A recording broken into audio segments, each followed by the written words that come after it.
ধূমপান এবং মদ্যপান স্বাস্থ্যের পক্ষে ক্ষতিকারক। সত্যজিৎ রায়ের লেখা ফেলুদার রহস্য অ্যাডভেঞ্চার নিয়ে আমাদের একটি বিশেষ নিবেদন, স্টোরি স্টেশন ফেলুদা স্পেশাল। আজকের গল্প শিয়াল দেবতা রহস্য। এই গল্পটি প্রথম প্রকাশিত হয় সন্দেশ গ্রীষ্ম সংখ্যায় 1377 খ্রিস্টাব্দে, অর্থাৎ 1970 সালে। প্রধান চরিত্রে নীলমণি সান্যাল, প্রতুল দত্ত, পুলিশ ইন্সপেক্টর, চাকর, বংশলোচন এবং ঝন্টু। গল্পের সূত্রধর আমি সোহম। শুরু হচ্ছে শিয়াল দেবতা রহস্য।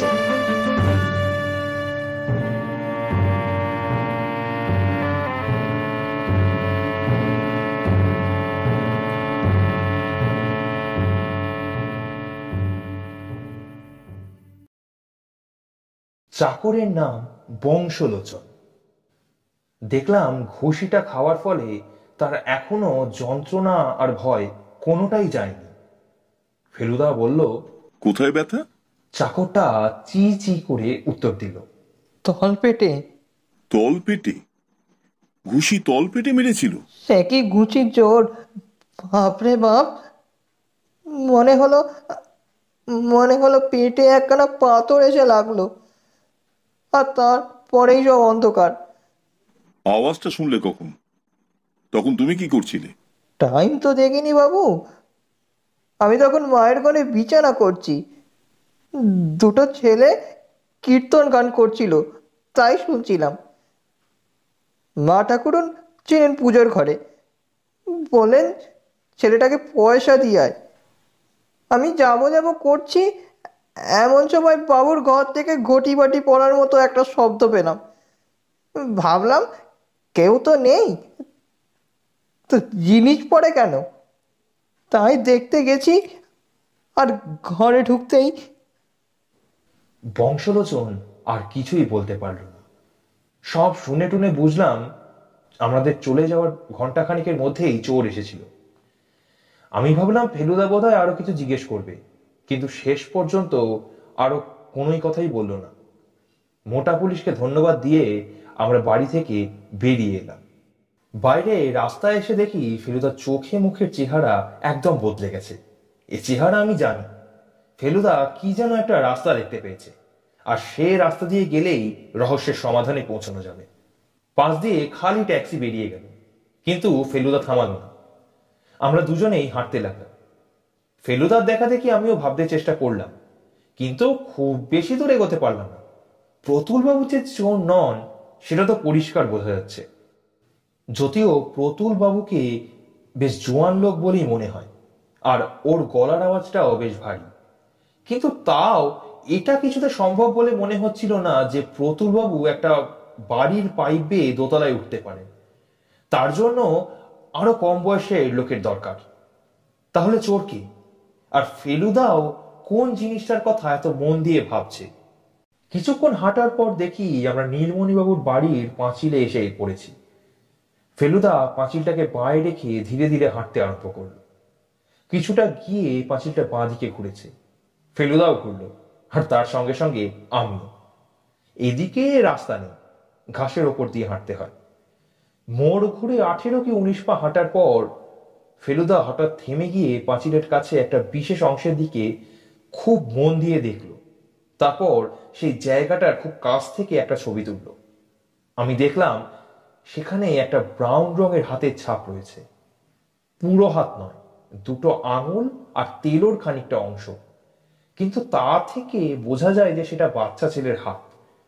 এবার আমরা যে পথে এসেছিলাম সে পথ দিয়ে গিয়ে গেটের ভেতর ঢুকে সোজা একেবারে বাড়ির দিকে চলে গেলাম। খবর পাঠাতেই নীলমণিবাবু বেশ ব্যস্ত হয়ে নিচে চলে এলেন।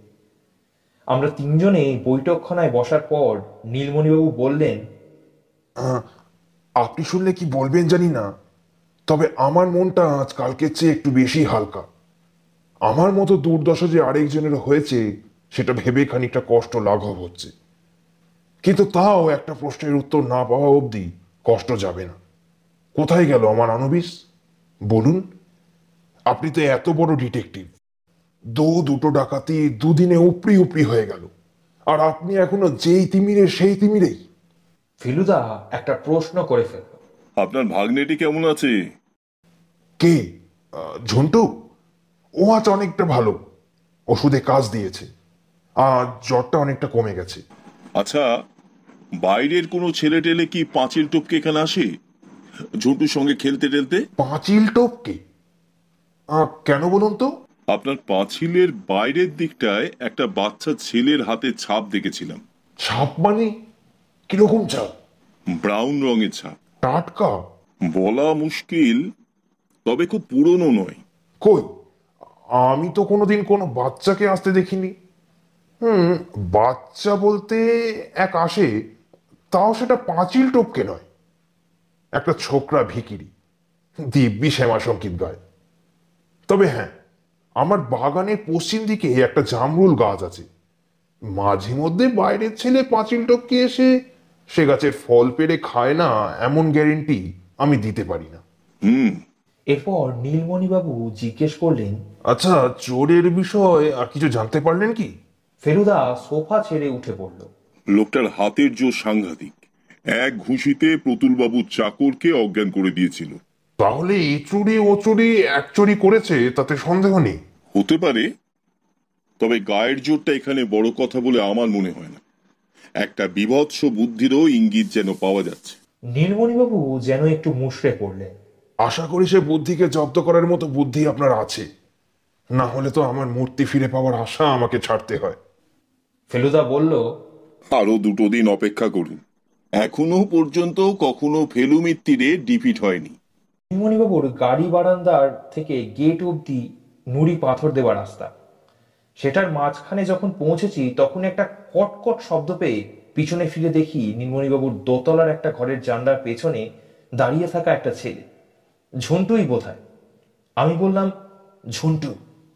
ফেলুদা বলল, দেখেছি। সারা দুপুর ফেলুদা তার নীল খাতায় অভ্যেস মতো গ্রিক অক্ষরে কিসব ভিজে ভিজে লিখল।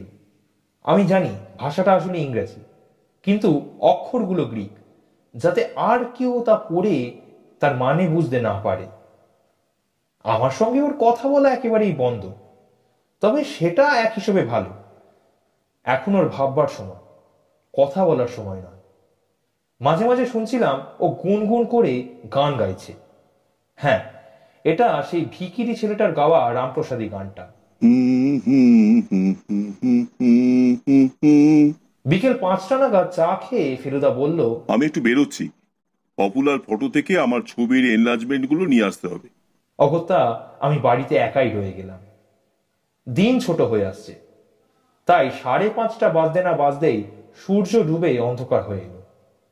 পপুলার ফটোর দোকানটা হাজরা রোডের মোড়ে। ফেলুদার ছবি নিয়ে ফিরে আসতে 20 মিনিটের বেশি লাগা উচিত না, তবে এত দেরি হচ্ছে কেন? অবশ্য অনেক সময় ছবি তৈরি না হলে দোকানে বসিয়ে রাখে। আশা করি ও অন্য কোথাও যায়নি। আমাকে ফেলে ওর ঘোরাঘুরিটা আমার একদম ভালো লাগে না। একটা করতালের আওয়াজ কানে এলো, তার সঙ্গে সঙ্গে চেনা গলায় সেই গান। বল মা তারা দাঁড়াই কোথা, বল মা তারা দাঁড়াই কোথা। সেই ছেলে দুটো আজ আমাদের পাড়ায় ভিক্ষা করতে এসেছে। গান ক্রমে এগিয়ে এলো। আমি আমাদের ঘরের জানলাটার কাছে গিয়ে দাঁড়ালাম। এখান থেকে রাস্তাটা বেশ দেখা যায়। ওই যে ছেলে দুটো, একজন গাইছে আর একজন করতাল বাজাচ্ছে। কি সুন্দর গলা ছেলেটার। একবার গান থামিয়ে ছেলেটি ঠিক আমাদের বাড়ির সামনে দাঁড়িয়ে ওপরের দিকে মুখ করে বলল,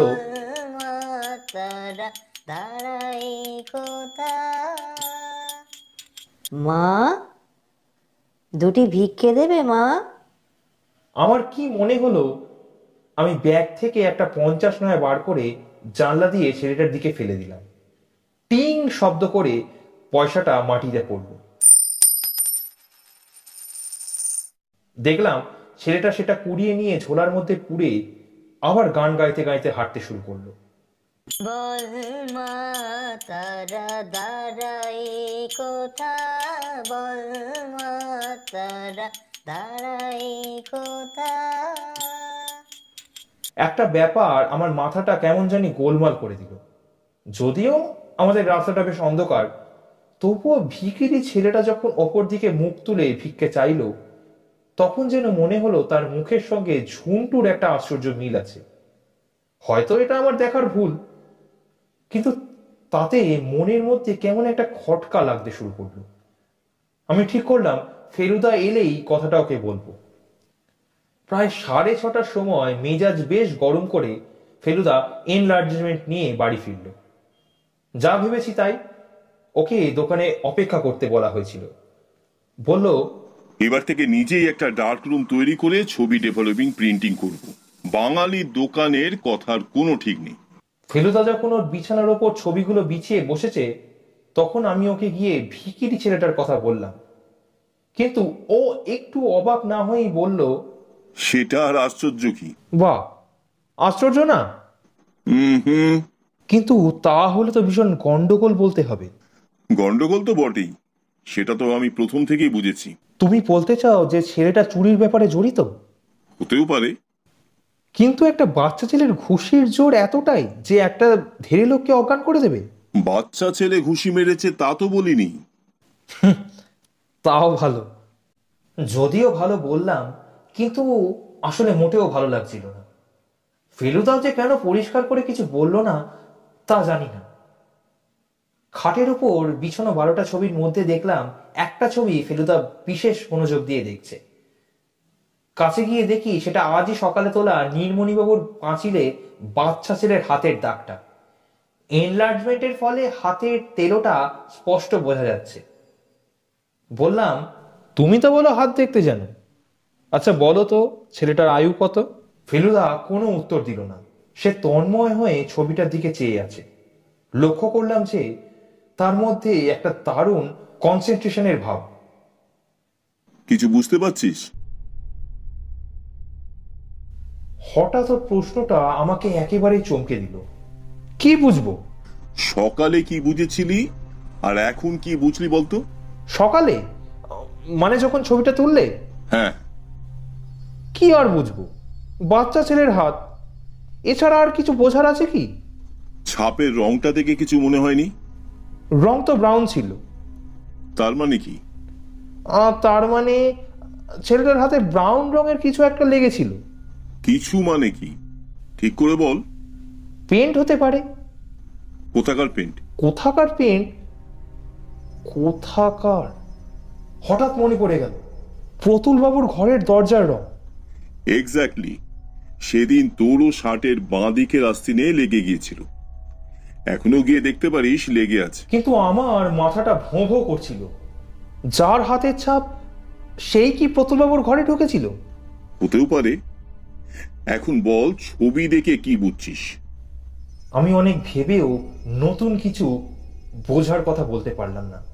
ফেলুদা বলল, তুই পারলে আশ্চর্য হতাম। শুধু আশ্চর্য হতাম না, শক পেতাম। কারণ তাহলে বলতে হতো তোর আর আমার বুদ্ধিতে কোনো তফাৎ নেই। তা তোমার বুদ্ধিতে কি বলছে? বলছে যে এটা একটা সাংঘাতিক কেস, ভয়াবহ ব্যাপার। অ্যানোবিস যেরকম ভয়ঙ্কর, এই রহস্যটাও তেমনি ভয়ঙ্কর।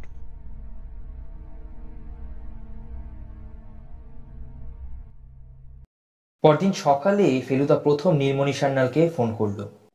হ্যালো, কে মিস্টার সান্যাল? আপনার রহস্যের সমাধান হয়ে গেছে। মূর্তি এখনো হাতে আসেনি, তবে কোথায় আছে মোটামুটি আন্দাজ করতে পেরেছি। আপনি কি বাড়িতে আছেন? অসুখ বেড়েছে? কোন হাসপাতালে নিয়ে যাচ্ছেন? ও আচ্ছা, তাহলে পরে দেখা হবে।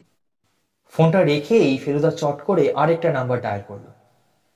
ফিসফিস করে কি কথা হলো সেটা শুনতে পেলাম না, তবে ফেলুদা যে পুলিশে টেলিফোন করেছে সেটা বুঝলাম। ফোনটা রেখেই ও আমাকে বলল, এক্ষুনি বেরোতে হবে, তৈরি হয়ে নে।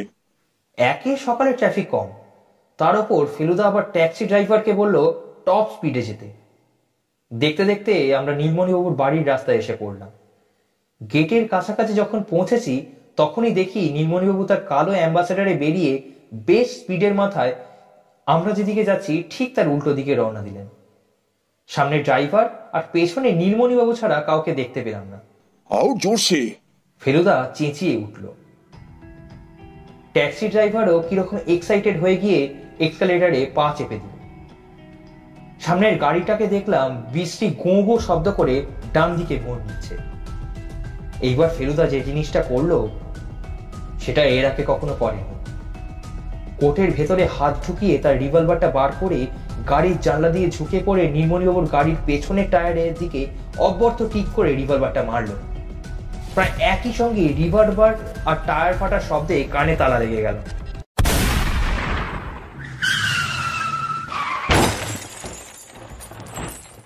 দেখলাম নীলমণিবাবুর গাড়িটা বিশ্রীভাবে রাস্তার এক পাশে কেঁদরে গিয়ে একটা ল্যাম্প পোস্টের সঙ্গে ধাক্কা খেয়ে থেমে গেল। আমাদের গাড়িটা নীলমণিবাবুর পেছনে থাকতেই দেখি উল্টো দিকে পুলিশের জিপ এসেছে। এদিকে নীলমণিবাবু গাড়ি থেকে নেমে ভীষণ বিরক্ত মুখ করে এদিক ওদিক চাইছেন। ফেলুদা আর আমি ট্যাক্সি থেকে নেমে নীলমণিবাবুর দিকে এগিয়ে গেলাম। পুলিশের জিপটাও কাছাকাছি থেমেছে। দেখলাম সেটা থেকে নামলেন সেই মোটা অফিসারটি। নীলমণিবাবু হঠাৎ বলে উঠলেন, এসব কি হচ্ছে কি? ফেলুদাও গম্ভীর গলায় বলল, আপনার সঙ্গে গাড়িতে ড্রাইভার ছাড়া আর কি আছে জানতে পারি কি? ভদ্রলোক চেঁচিয়ে উঠলেন, বললাম তো আমি আমার ভাগ্নেকে নিয়ে হাসপাতালে যাচ্ছি। ফেলুদা এবার কোনো কথা না বলে সোজাসুজি নীলমণিবাবুর গাড়ির হ্যান্ডেলটা ধরে একটানে দরজাটা খুলে ফেলল। খোলার সঙ্গে সঙ্গে একটা বাচ্চা ছেলে গাড়ি থেকে তীরের মতো বেরিয়ে ফেলুদার ওপরে ঝাঁপিয়ে পড়ে ও টুটি চিপে ধরল। কিন্তু ফেলুদা তো শুধু যোগব্যায়াম করে না, ও রীতিমতো জুজুৎসু ও ক্যারাটে শিখেছে। ছেলে তার কবজি দুটো ধরে উল্টে তাকে অদ্ভুত কায়দায় মাথার ওপর দিয়ে ঘুরিয়ে আছড়ে মাটিতে ফেলল। যন্ত্রণায় একটা চিৎকার ছেলেটার মুখ দিয়ে বেরোল, আর সে চিৎকার শুনেই আমার রক্ত জল হয়ে গেল। কারণ সেটা বাচ্চার গলা নয়, সেটা একটা বয়স্ক লোকের বিকট হেরে গলার চিৎকার। এই গলায় আমি সেদিন টেলিফোনে শুনেছিলাম। ইতিমধ্যে পুলিশ এসে নীলমণিবাবুর গাড়ির ড্রাইভার আর বাচ্চাটাকে ধরে ফেলল। ফেলুদা তার জামার কলারটা ঠিক করতে করতে বলল, পাঁচিলের গায়ে হাতের ছাপ দেখেই ধরেছিলাম। অল্প বয়সের ছেলের হাতে এত লাইন থাকে না, তাদের হাত আরো অনেক মসৃণ থাকে। অথচ সাইজ যখন ছোট তখন তার একটাই মানে হতে পারে, এটা আসলে একটা বেটে বামনের হাতের ছাপ। বাচ্চাটা আসলে আর কিছুই না, একটা ডোয়ার্ফ। কত বয়স হলো আপনার সাকরেতদের, নীলমণিবাবু? 40। ভদ্রলোকের গলা দিয়ে ভালো করে আওয়াজ বেরোচ্ছে না। খুব বুদ্ধি খাটিয়েছেন যা হোক। আগে জিনিস চুরির মিথ্যে ঘটনাটা খাড়া করে আমাকে ডেকে পাঠিয়ে তারপর নিজেই লোক লাগিয়ে পরের জিনিস চুরি করেছেন। আপনার বাড়িতে কাল যাকে দেখলাম সে কি সেই ভিখারি ছেলেটি? নীলমণিবাবু মাথা নেড়ে হ্যাঁ বললেন।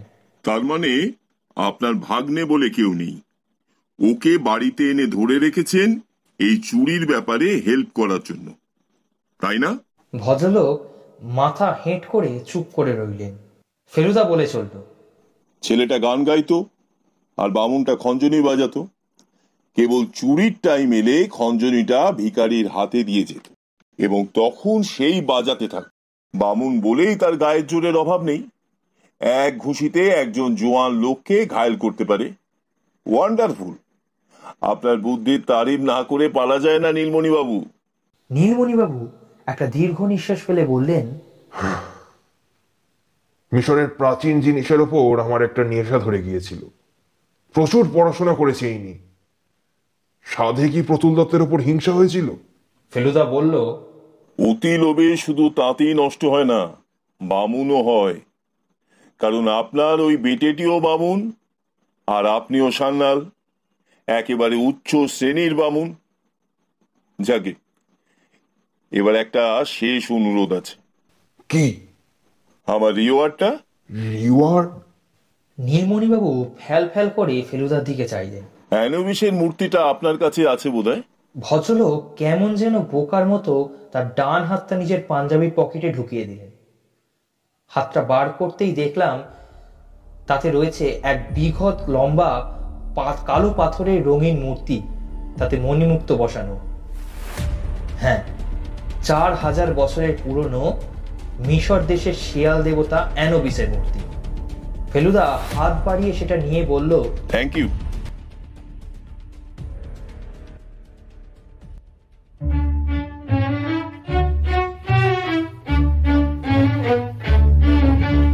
শুনছিলেন শেয়াল দেবতা রহস্য, রচনা সত্যজিৎ রায়, ফেলুদার ভূমিকায় দেবাশিস মিত্র, প্রতুল দত্ত, দেবজিৎ ভট্টাচার্য, তোপসে নীলমণি সান্যাল, পুলিশ ইন্সপেক্টর, চাকর বংশলোচন, ভিকিরি ছেলে এবং গর্বের সূত্রধর আমি সোহম।